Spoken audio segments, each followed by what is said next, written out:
भारतीय राज्यघटनेचे शिल्पकार भारतरत्न डॉक्टर बाबासाहेब आंबेडकर यांना मानवंदना अर्पित करतो। शेंदुर्णीचे दैवत भगवान त्रिविक्रमाला दंडवत, संत श्रेष्ठ कडबाबुवा महाराजांना नमन। खऱ्या अर्थानं चक्रधर स्वामींचं वास्तव्य लाभलेली ही भूमी आहे, त्यामुळे या भूमीला देखील या ठिकाणी मी वंदन करतो। आज या कार्यक्रमाच्या निमित्ताने मंचावर उपस्थित असलेले आपल्या सर्वांचे लाडके नेते आणि मंत्रिमंडळातले माझे सहकारी गिरीश भाऊ महाजन आणि गुलाबराव पाटील, केंद्र सरकारमध्ये राज्यमंत्री असलेल्या रक्षाताई खडसे, खासदार स्मिताताई वाघ, आमदार संजयजी कुटे, मंगेशजी चव्हाण, राजू मामा भोळे, शेंदुर्णी एज्युकेशन संस्थेचे अध्यक्ष आणि ज्यांच्या निमंत्रणावर आम्ही सगळे लोक या ठिकाणी आलो ते संजयराव गरुड, मंचावर उपस्थित विजय चौधरीजी, अमोल पाटीलजी, चंद्रकांत सोनवणेजी, सागर जैन, आयुष प्रसाद, मोरेश्वर रेड्डी, सर्वच मंचावरील मान्यवर आणि या ठिकाणी उपस्थित सर्व माझ्या माता भगिनी आणि बंधूंनो, आज खरं म्हणजे एका अतिशय ऐतिहासिक अशा संस्थेमध्ये येण्याची संधी मला मिळाली, त्याबद्दल मी संजय भाऊ तुमचे अतिशय मनापासून आभार मानतो। ऐतिहासिक याकरता की स्वातंत्र्य लढ्याच्या पार्श्वभूमीवर ही संस्था स्थापन झाली आणि त्या काळामध्ये जसं मगाशी संजय रावने सांगितलं की गावाला दंड झाला स्वातंत्र्य लढ्यात भाग घेतल्याबद्दल, तो दंड न्यायालयातनं माफ करून त्या दंडाच्या पैशातनं काय करायचं तर त्यातनं आपल्या गावातल्या मुलांना मुलींना उत्तम शिक्षण मिळालं पाहिजे, याकरता त्या काळामध्ये आदरणीय गरुड साहेबांनी या संस्थेची स्थापना केली। आणि त्यानंतर आपल्याला कल्पना आहे गजानन रावांनी आणि नंतरच्या पिढ्यांनी या संस्थेला एका वटवृक्षामध्ये त्या ठिकाणी परिवर्तित केलं।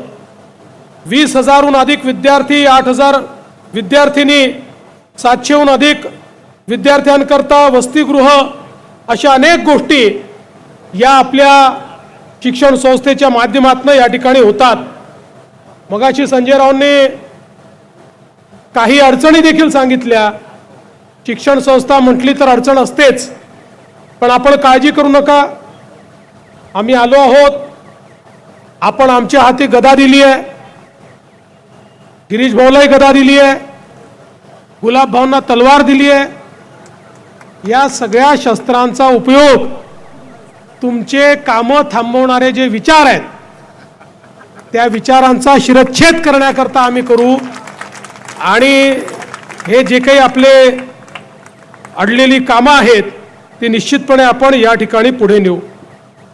खरं म्हणजे बापूसाहेबांनी ज्या प्रकारे या संस्थेच्या माध्यमातून एक रोपटं लावलं आणि त्यातून इतक्या मोठ्या प्रमाणात समाजाच्या विविध क्षेत्रात काम करणारे विद्यार्थी या ठिकाणी तयार झाले।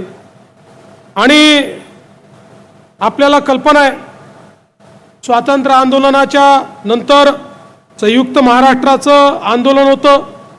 संयुक्त महाराष्ट्राच्या आंदोलनामध्ये देखील बापूसाहेबांची एक मोठी भूमिका होती। ते उत्कृष्ट वक्ता होते, अफाट त्यांचं वाचन होतं, जागरूकता होती, अनेक भाषांवर त्यांचं प्रभुत्व होतं आणि शेरोशायरीचा खजाना त्यांच्याकडे असायचा। प्रचंड विनोद सातत्याने आपल्या भाषणातलं ते करायचे। त्यामुळे बापूसाहेबांचं वक्तव्य, त्यांचं भाषण ऐकण्याकरता हजारो लोक त्या ठिकाणी जमा व्हायचे आणि त्यांचा हा सगळा हरहुन्नरीपणा जो आहे, हे जे चतुरस्त्र व्यक्तिमत्व आहे, यामुळेच खूप मोठ्या प्रमाणात ते प्रसिद्ध झाले.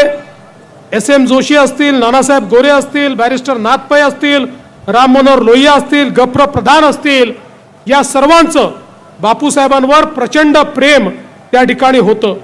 आणि आपल्याला माहिती आहे, सरपंच, जिल्हा परिषद सदस्य, आमदार आणि विधानसभा उपाध्यक्ष अशा अनेक भूमिकांना त्यांनी न्याय दिला आणि त्यातनं एक मोठं नाव या परिसराला त्यांच्यामुळे मिळालं. त्यांचा हजरजबाबीपणा असा होता, अतिशय करारी अशा प्रकारचा बाणा होता.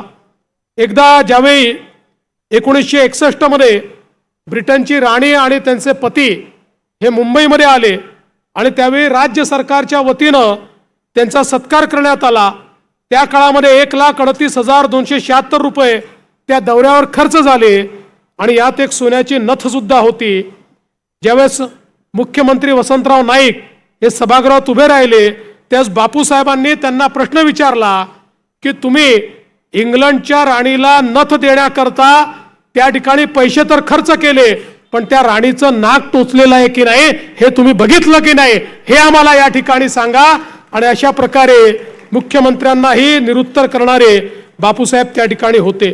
आणि म्हणूनच अशा प्रकारची एक मोठी भूमिका आणि मालिका या भागामध्ये शिक्षणाच्या माध्यमातून सुरू झाली. आणि आज मला अतिशय आनंद आहे की तीच मालिका संजयजी तुम्ही पुढे नेतात आणि त्या माध्यमातून आज एका नवीन शाळेच्या इमारतीचं भूमिपूजन आमच्या हस्ते तुम्ही केलं. अतिशय सुंदर अशा प्रकारची भूमिका ती इमारत असणार आहे.